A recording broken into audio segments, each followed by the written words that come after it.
In other news today, a 2-alarm fire kept crews busy this morning as it burned a trucking company for the better part of 3 hours. It threatened nearby homes, and neighbors say it could have been avoided.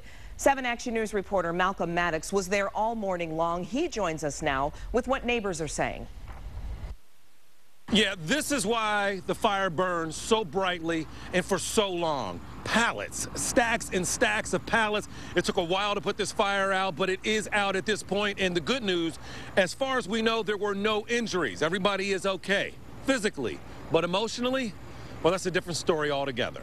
And this chapter began just before 4 this morning when, for reasons yet to be determined, a fire began at the J&G Pallet and Trucking Company. It started about 20 years ago with one pallet in the backyard. By 5 in the morning, about a dozen people gathered to watch the business burn.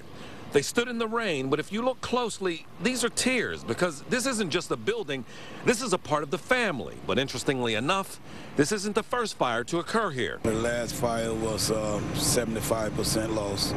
And now they were moving all their pallets against our gates, and it just went up. Kim Smith says her family has complained for years about the owners of J&G blocking the alley and storing pallets next to their fence.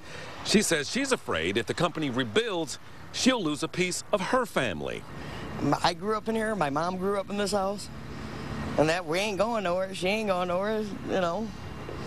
I don't know what happens. So what you have here are two families separated by an alley, but united by a fire. Two sides to the same story. Whether or not this could have been avoided, well, that'll be a matter for investigators to decide. For now, that is the very latest from Detroit's East Side. Malcolm Maddox, 7 Action News.